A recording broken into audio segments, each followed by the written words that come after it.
The message appeared on the encrypted network at exactly midnight, Galactic Standard Time. Contract number 847 Alpha. Target: human diplomats. Location: Meridian, 7 Station. Payment: 500,000 credits per target. Zreth stared at his screen for a long moment. His 4 eyes blinked in sequence as he read the contract details again. Then he pressed the decline button without hesitation. In his 300 years as an assassin, Zreth had killed politicians, warlords, and crime bosses across a dozen star systems. He had never declined a contract before. But this one was different. This one involved humans. Across the galaxy, other assassins were making the same decision. Master Assassin Vex, who ran the Assassin's Guild, watched as Contract 847 Alpha was rejected by every elite killer on the network. 47 of the best assassins in known space had all said no within the first hour. Vex wasn't surprised. He had expected this. Meanwhile, on Meridian 7 Station, Jake Morrison checked the security feeds for the 100th time that day. As Chief of Security for the Human Diplomatic Mission, he took his job seriously. Linda Hayes, the lead negotiator, was trying to broker peace between 2 alien empires. The Vothari and the Kelson had been at war for 30 years. If Linda succeeded, millions of lives would be saved. Jake walked through the corridors, his eyes constantly scanning for threats. He was a big man, even by human standards, with broad shoulders and the kind of calm confidence that came from years of military service. Other species gave him a wide berth as he passed. They always did. Linda sat in the conference room, reviewing documents on her tablet. She was a small woman with sharp eyes and an even sharper mind. Across from her, the Vothari and Kelson representatives argued about trade routes and border disputes. "We need a break," Linda said firmly. The aliens stopped talking immediately. Something about the way humans spoke made other species listen. "We'll resume in 2 hours." As the room emptied, Jake entered. "Everything okay?" he asked. "Just tired," Linda replied. "How's security?" "Tight. But I got a message from intelligence. Someone might be looking to disrupt the negotiations." Linda smiled. "They always are, Jake. That's why you're here." Back in the darker corners of the galaxy, 3 young assassins gathered in a shabby cantina. Krell was a Draxian, tall and covered in chitinous armor. Sinther was a Fel, able to blend into shadows with natural camouflage. Miva was a Zentari, small but deadly, with knowledge of 1,000 poisons. "Did you see the contract?" Krell asked. "Everyone saw it," Sinther replied. "Everyone also declined it." "Exactly," Krell said, leaning forward. "Which means the client just doubled the payment. 1 million credits per target." Miva's eyes widened. "That's enough to retire on." "The old assassins are scared," Krell continued. "They tell stories about humans like they're monsters. But they're just another species. Soft. Pink. No natural weapons." Sinther hesitated. "I heard a story once. A human freighter was attacked by pirates. 5 pirate ships against 1 cargo vessel. The pirates disabled the freighter's engines and boarded." "And?" Krell prompted. "The human crew killed all 30 pirates. With wrenches and cutting tools. They turned their own ship into a trap and hunted the pirates through the corridors for 6 hours." "Stories," Krell scoffed. "Propaganda. The truth is, humans are new to the galaxy. They haven't made real enemies yet. That's why everyone's cautious. But there's nothing special about them." Miva checked her datapad. "The contract is still open. 3 targets. 3 million credits total." The 3 young assassins looked at each other. They were hungry for recognition. Hungry for the kind of reputation that would make the old masters respect them. "I'm in," Krell said. "Me too," Sinther agreed. Miva nodded slowly. 3 million credits. Split 3 ways. We'll be legends. They accepted the contract. On Meridian 7, Jake received an alert on his communicator. His expression darkened as he read the message. "What is it?" asked Karen Bell, one of his security officers. "Intelligence intercept. 3 assassins just accepted a contract. Targets are our diplomatic team." Karen's hand moved instinctively to her sidearm. Do we know who? Working on it. Get Danny and increase patrols. I want eyes on Linda at all times. Danny Wright appeared moments later. He was younger than Jake, but he had the same military bearing. Boss. We've got assassins incoming.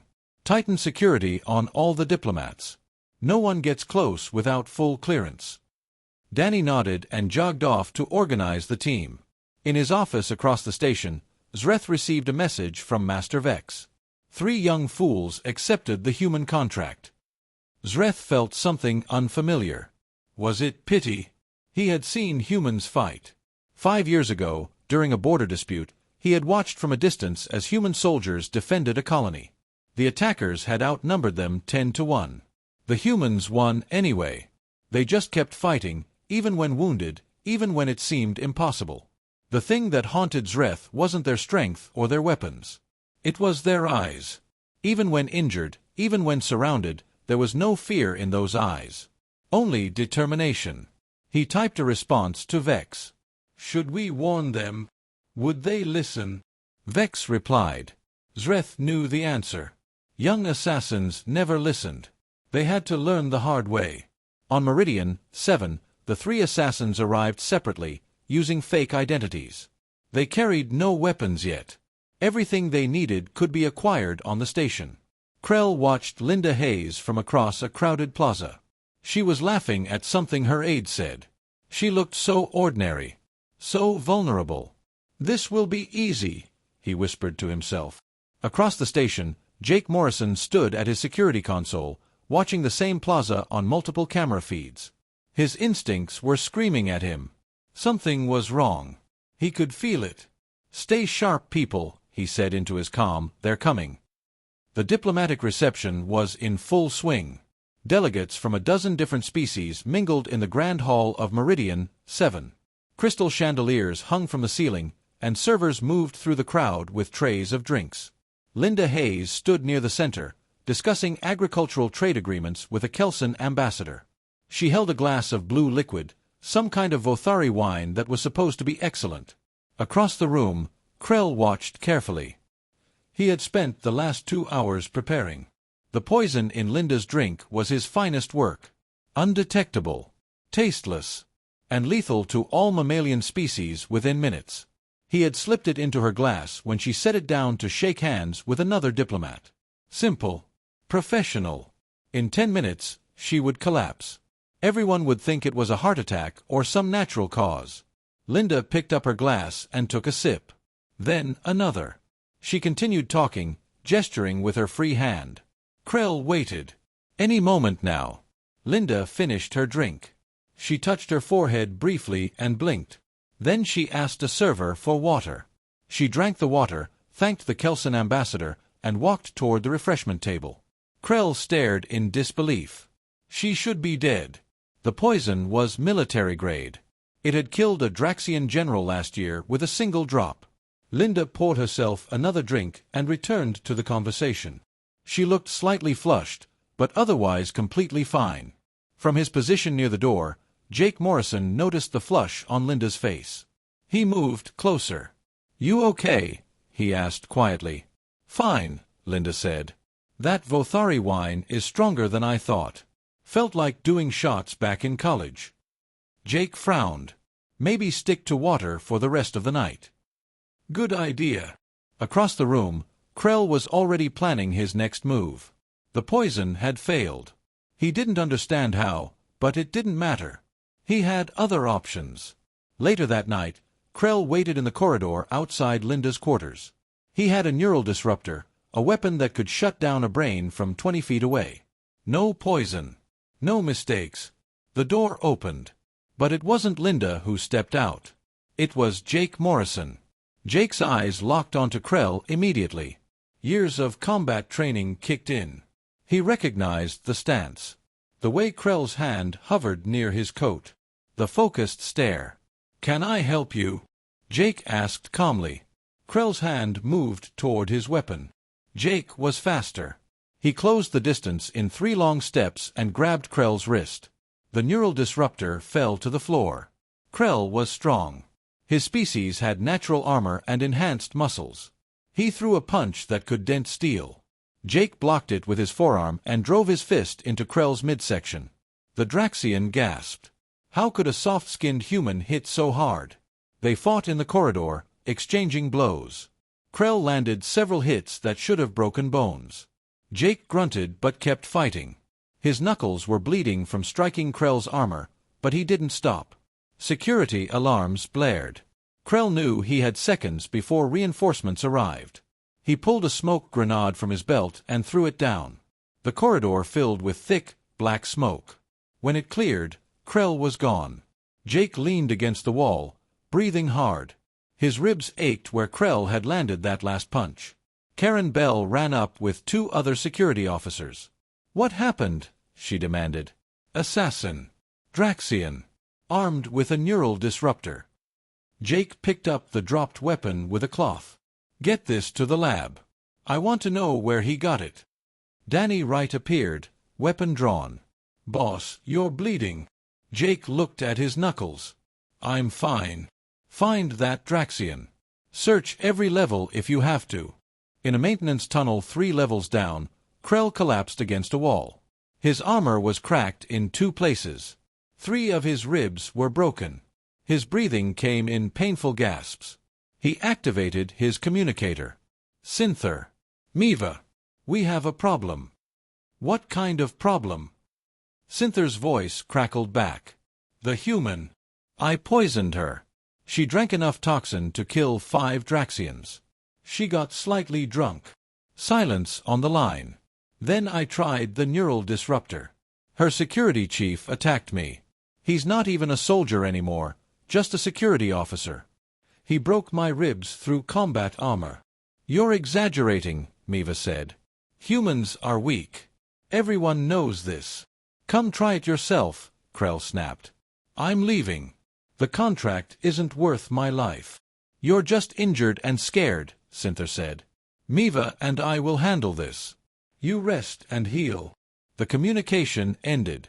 Krell sat in the darkness, wondering if he would ever heal enough to leave this station alive. The next morning, Linda met with the Vothari and Kelson representatives. Jake had told her about the attack, but she insisted on continuing the negotiations. "We're close to a breakthrough," she said to Jake. "I'm not letting some assassin derail 30 years of war." "At least wear the protective vest," Jake insisted. Linda sighed but agreed. The vest was uncomfortable under her suit, but Jake was right. Someone wanted her dead. In another part of the station, Synther prepared his equipment. He was a sniper, trained in patience and precision. Humans might be tough up close, but a plasma bolt through the skull would kill anything. He found the perfect position on a maintenance platform overlooking the observation deck. The humans liked to hold meetings there, enjoying the view of space while they talked. Through his scope, he watched Linda Hayes step onto the deck with 2 other diplomats. The shot was clear. 800 meters. No wind in the station's controlled environment. Perfect. His finger touched the trigger. Karen Bell saw the reflection of the scope in a window. Years of combat training made her react without thinking. She grabbed Linda and pulled her down just as the plasma bolt seared through the space where Linda's head had been. "Sniper!" Karen shouted. Jake was already moving. "Danny, northeast maintenance platform, level 42. Go!" Danny and his team sprinted through the corridors. Synther saw them coming on his motion sensors. He activated his stealth camouflage and slipped into the ventilation system. But Danny had fought against enemies with stealth technology before. He switched his visor to thermal imaging. A heat signature moving through the vents. "Flush him out," Danny ordered. His team sealed the exits and began pumping smoke into the ventilation system. Synther had no choice but to emerge or suffocate. He dropped into a maintenance tunnel, still camouflaged. But the humans had already switched to audio sensors. They could hear his breathing, his footsteps. The hunt was on, and Synther was beginning to understand what Krell had meant. These humans didn't give up. They didn't slow down. They just kept coming. Synther ran through the maintenance tunnels, his heart pounding in his chest. Behind him, he could hear the steady footsteps of the human security team. They weren't running. They were just walking. Calmly. Methodically. Following him. He had been running for 20 minutes. His species wasn't built for endurance. He needed to rest. But every time he stopped, those footsteps got closer. Danny Wright followed the thermal signature on his visor. The assassin's body heat was getting brighter, which meant he was tiring. Danny had done this kind of hunt dozens of times during his military service. Most species could sprint faster than humans. But humans could jog forever. "He's slowing down," Danny said into his comm. "Team 2, circle around to Tunnel Junction 7B. Cut off his escape route." Sinther reached a junction and stopped. His camouflage was failing. The power pack was nearly drained. He could hear the humans approaching from 2 directions now. He drew his pistol. Maybe he could fight his way out. Danny turned the corner and saw the shimmer in the air where Sinther stood. "Drop the weapon," he said calmly. "You're surrounded. This doesn't have to end badly for you." Sinther fired. The plasma bolt hit Danny in the shoulder. The human grunted and stumbled back but didn't fall. His armor had absorbed most of the impact. "Wrong choice," Danny said. The other security officers opened fire. Sinther's shields flared and died. He took a hit to the leg and went down. Within seconds, the humans were on him, securing his weapons and binding his hands. Danny looked at his shoulder. The armor was scorched but intact. "Get him to interrogation," he ordered. "And someone call medical. I need this looked at." While Danny's team dealt with Sinther, Miva was implementing her own plan. She had studied human biology extensively. Their immune systems were strong, yes, but they were still vulnerable to airborne pathogens. She had acquired a virus from a black market dealer. It was designed to be absolutely lethal to mammals. The dealer had guaranteed a 100% death rate.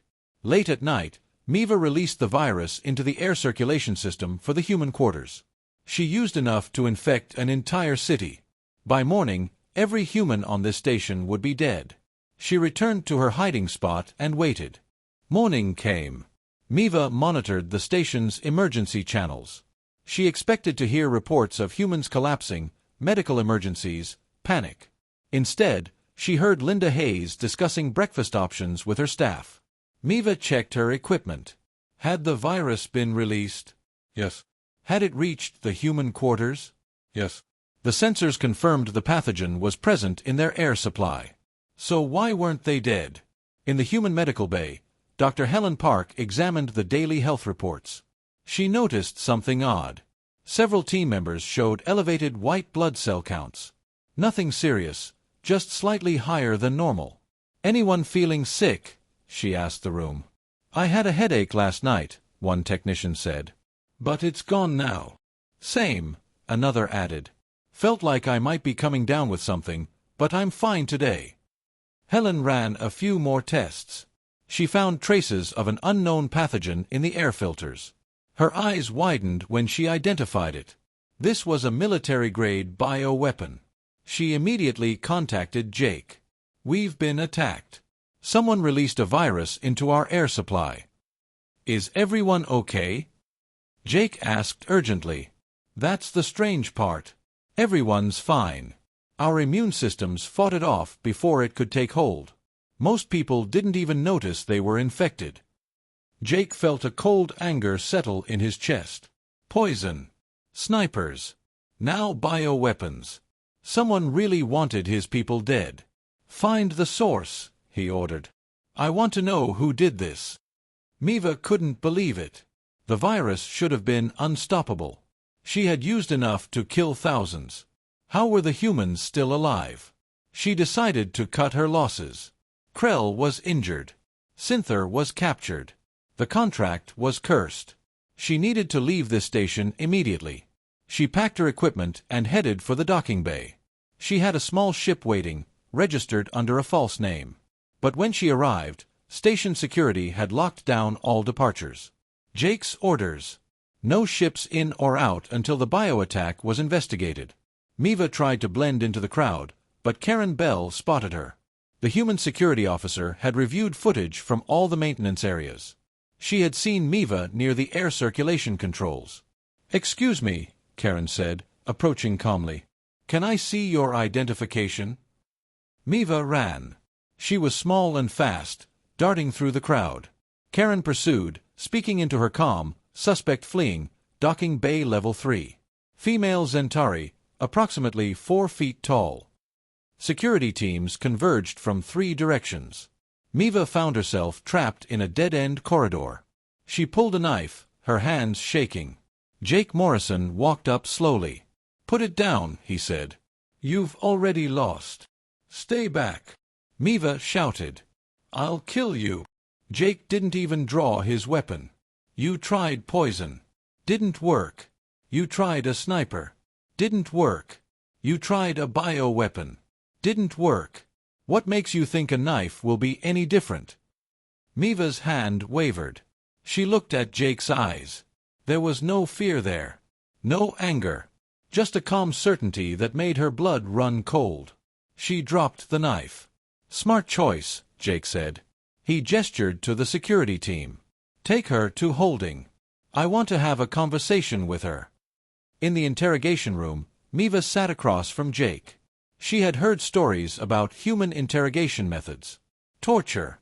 Pain. She steeled herself for what was coming. Jake poured 2 cups of water and slid one across to her. "Drink. You must be thirsty after all that running." Miva stared at the cup. "What do you want from me?" "The truth." "Who hired you?" "I don't know." The contract was anonymous. "Then who posted it?" Miva hesitated. Jake leaned back in his chair. "Look, I know you're scared. But I'm not going to hurt you. I just need information. Your partners are already in custody. Krell is in medical getting his ribs fixed. Sinther is 3 cells down from where you'll be staying. You're the last one. If I talk, the client will kill me. If you don't talk, you'll spend the next 20 years in a Federation prison. Your choice." Miva looked at Jake's face. He meant it. He really wasn't going to torture her. Somehow, that made everything worse. She had been prepared for violence. Not for calm, patient questioning. "The contract came from someone called Crix," she finally said. "He's a Zelthian arms dealer. He didn't want the peace treaty to succeed." Jake nodded. "Thank you. That's helpful." "That's it. You're not going to ask me anything else?" "Not right now. You've been cooperative. That counts for something." Jake stood up. "Get some rest. We'll talk more tomorrow." After Jake left, Miva sat alone in the interrogation room. She thought about Krell's warning. About how the humans had seemed unkillable. About how they had caught all 3 assassins with almost casual efficiency. For the first time, she understood what the older assassins had known all along. Humans weren't just tough.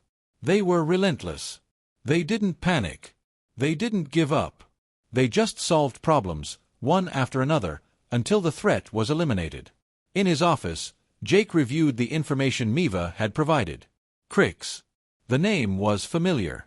He sent a message to Eric Stone, the intelligence officer assigned to the mission. Eric responded within minutes. "I know Crix.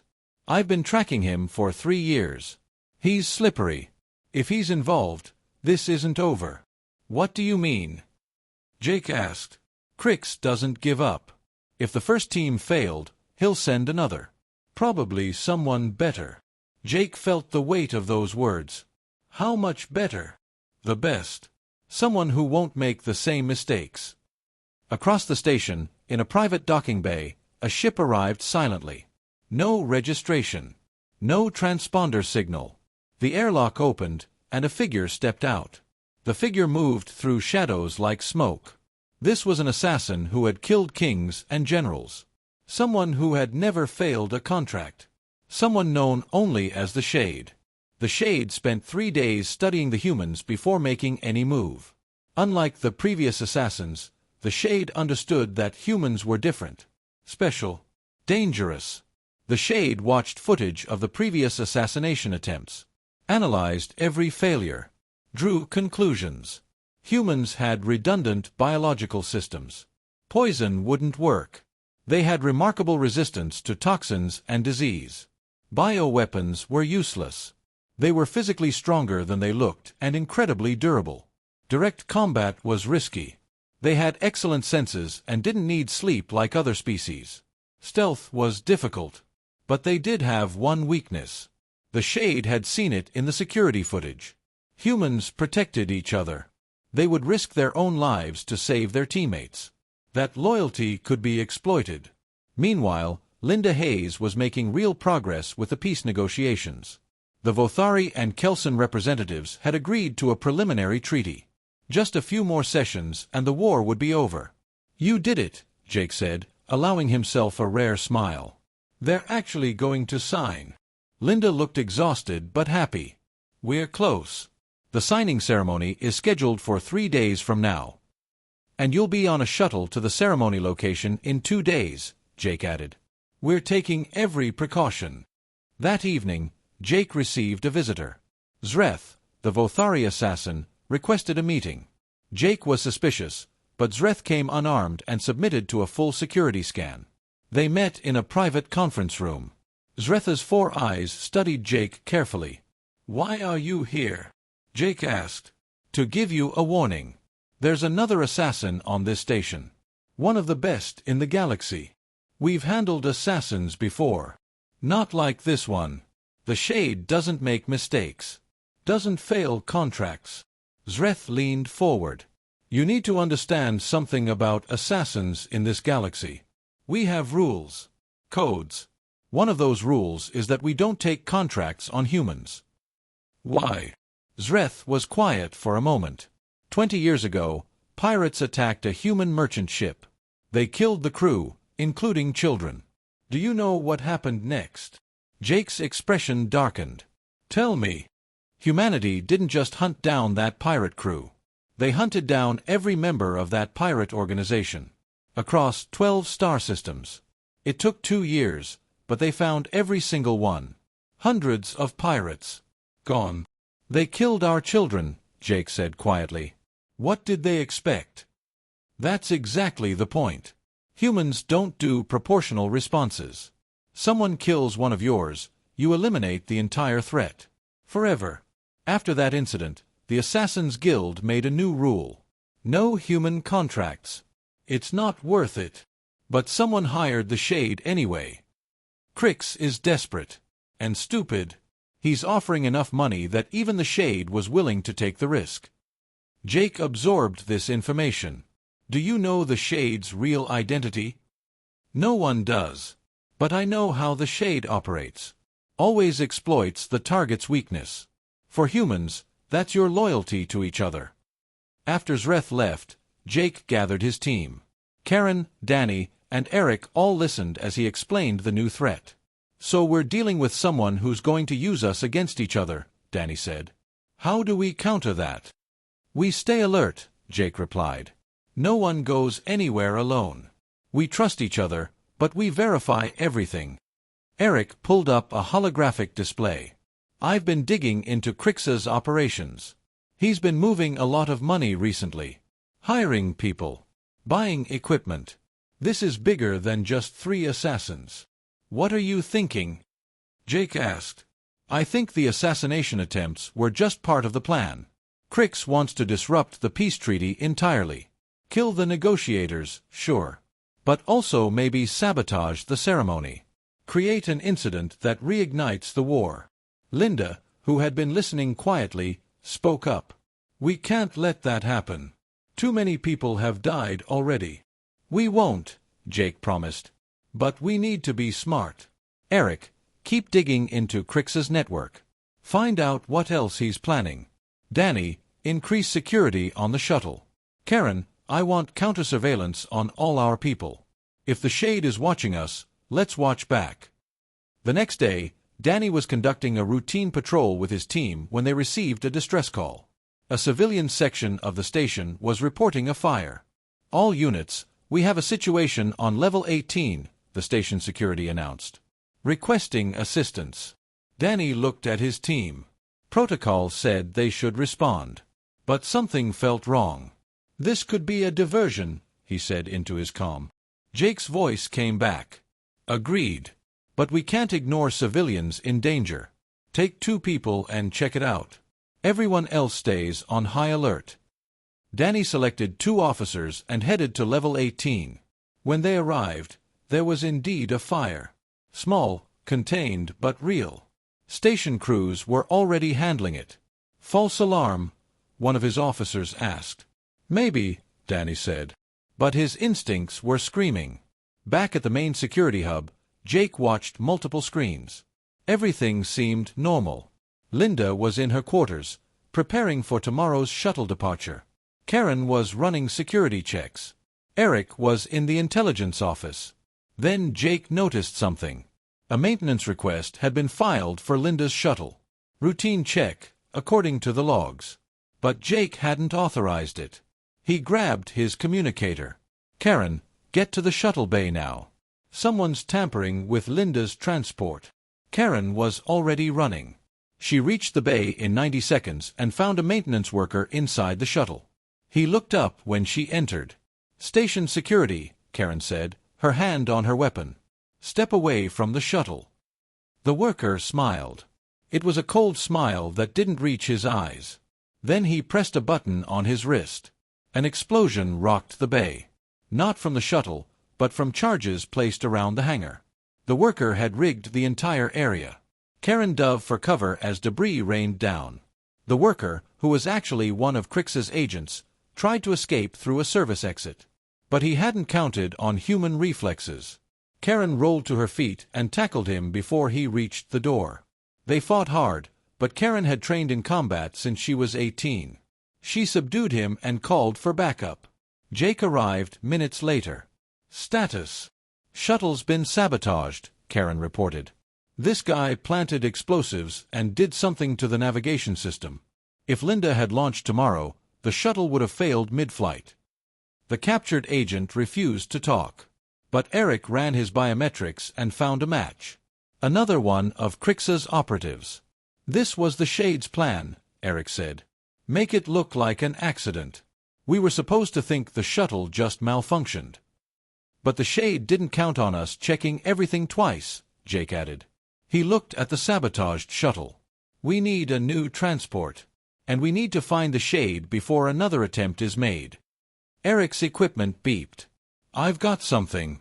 Crix made a transfer yesterday. Big one. To an account linked to a ship that docked here 3 days ago. Can you trace the ship? Jake asked. Already did. It's in Private Bay 47. No registered owner.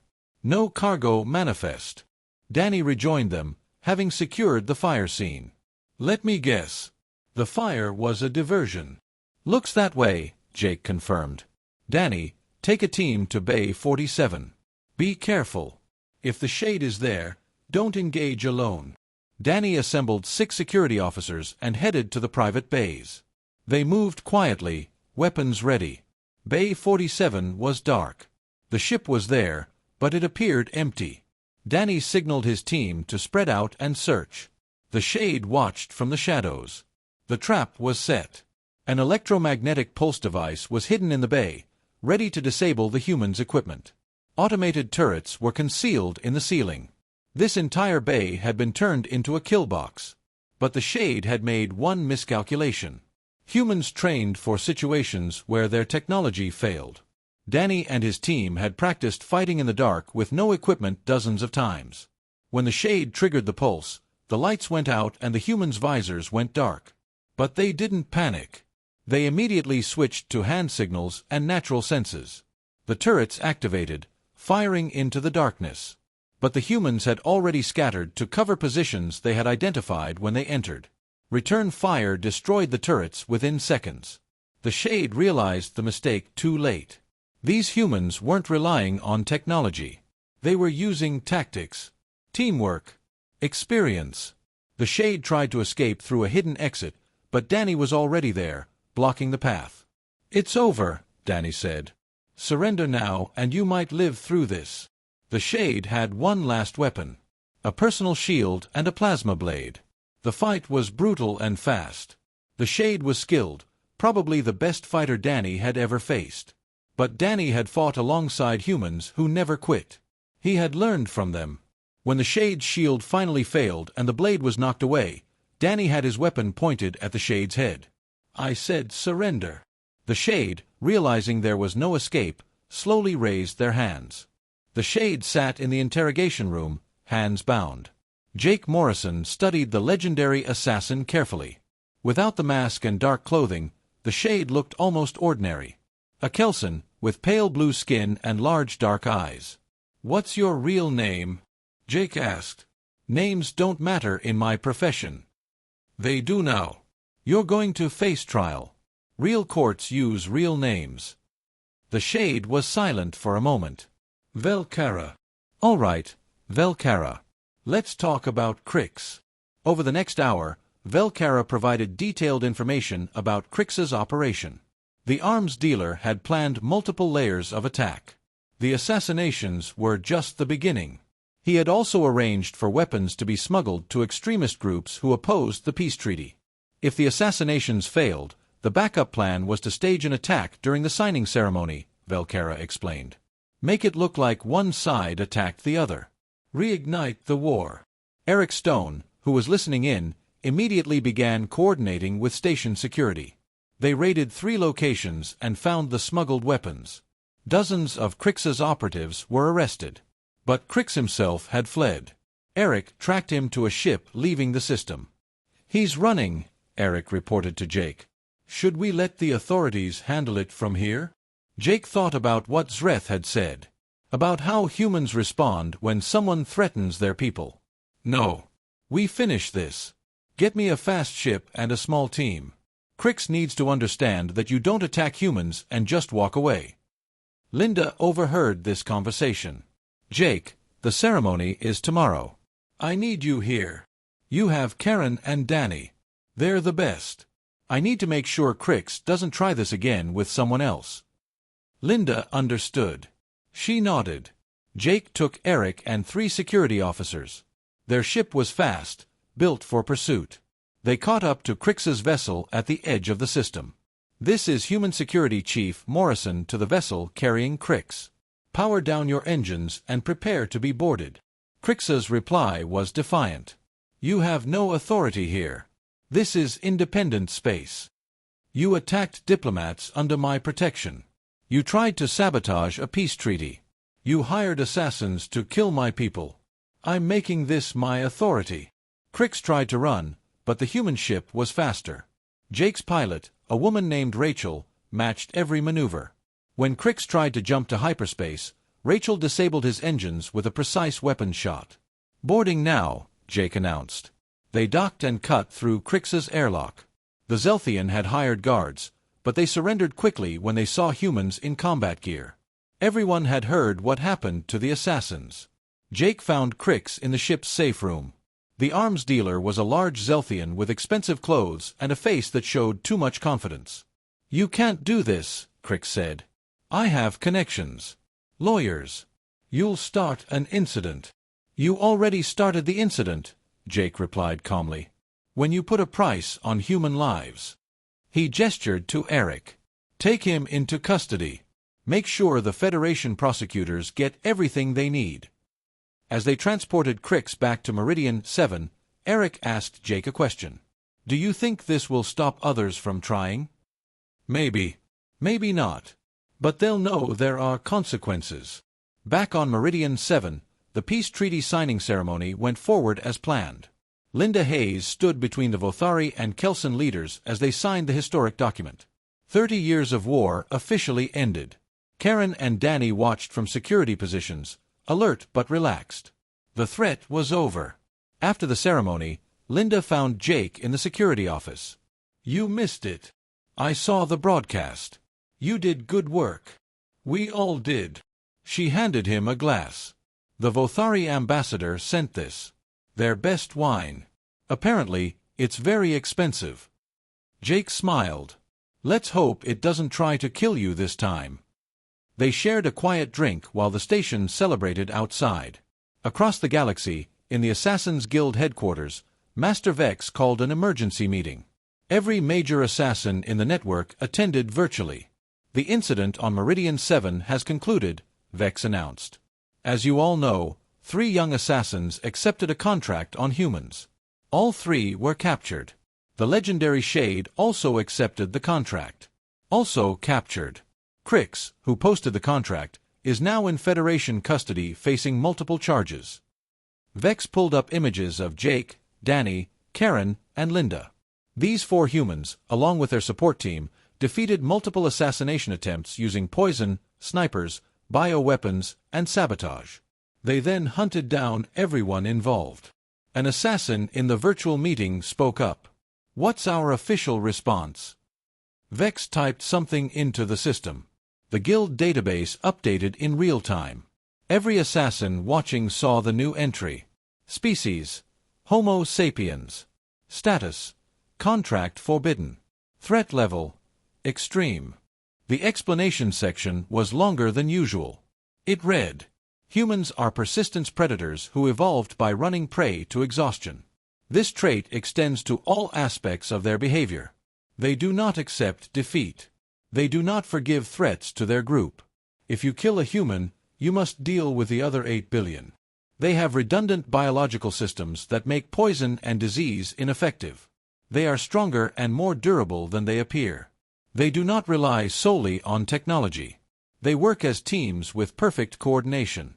Most importantly, they do not respond proportionally to threats.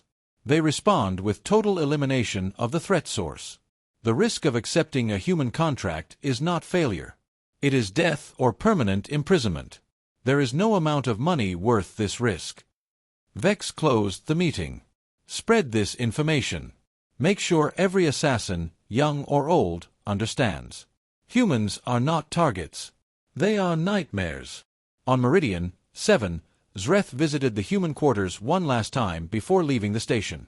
Jake met him at the entrance. "Thank you for the warning," Jake said. "It helped. I'm glad you survived. Though I suspect you would have managed without my help." Zreth paused. "Can I ask you something?" "Sure." "Your species is so protective of each other. So loyal. Isn't that a weakness? Doesn't it make you vulnerable?" Jake thought about it. "Maybe. But it's also our greatest strength. We survive because we don't leave anyone behind. We win because we fight for each other, not just for ourselves." Zreth nodded slowly. "I understand now. That's why the galaxy will never defeat you. You don't fight as individuals. You fight as one species."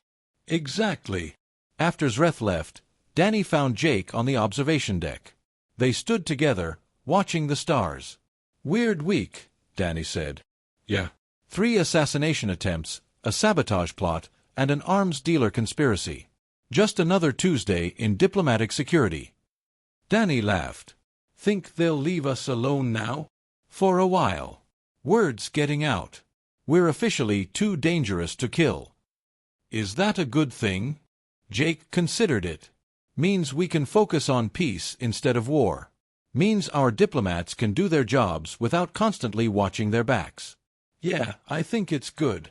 Across the station, Linda was packing for the trip home. Karen helped her organize documents. "You know what's funny?" Linda said. "I came here to prove that humans could be peacemakers, not just warriors. Turns out we needed to be warriors to make peace." "That's humanity for you," Karen replied. "We're complex. The galaxy's going to have to get used to us." They're learning. Slowly. In a prison cell on the station, Krell, Sinther, and Miva sat together. Their trial was scheduled for next month. The evidence against them was overwhelming. "We should have listened to the old assassins," Sinther said quietly. "They tried to warn us," Miva agreed. "Everyone said no to the contract. We were too arrogant to ask why." Krell touched his still-healing ribs. "I'll never forget the look in that human's eyes. No fear. No doubt. Just absolute certainty that he was going to win. That's what makes them dangerous," a voice said from the next cell. It was Velcara, the Shade. "They believe they can win. So they fight like they've already won. And that belief makes it true." "What happens to us now?" Miva asked. "We pay for our mistakes. Maybe, if we're very lucky, we live long enough to learn from them." 3 months later, The peace treaty between the Vothari and Kelson empires was fully implemented. Trade routes opened. Prisoners were exchanged. Families torn apart by war were reunited. Linda Hayes received a commendation from the Federation. Jake, Karen, and Danny all received medals for their service. But the real change was quieter. Throughout the galaxy, the word spread. Humans were different. Special. You could trade with them, work with them, even be friends with them. But you didn't threaten them. The Assassin's Guild's database was accessed thousands of times by curious killers who wanted to know about the forbidden species. Every time, they read the same warning. Some chose to ignore it. Those assassins disappeared, hunted down by human intelligence services with the same relentless efficiency that Jake's team had shown. Others learned. They added humans to their personal list of untouchable targets. And a few, like Zreth, went further. They started working with humans instead of against them. They discovered that humans made excellent allies. Loyal, brave, relentless in protecting their friends. Back on Earth, Jake returned to a quiet life. But he kept his skills sharp. Because he knew that somewhere in the galaxy, someone might be stupid enough to try again. And when they did, humans would be ready. They were always ready. Because that's what persistence predators do. They never stop. They never quit. They just keep going until the job is done. The galaxy had learned a simple truth. Even the Hitmen said no. Because targeting humans wasn't just difficult. It was a death sentence.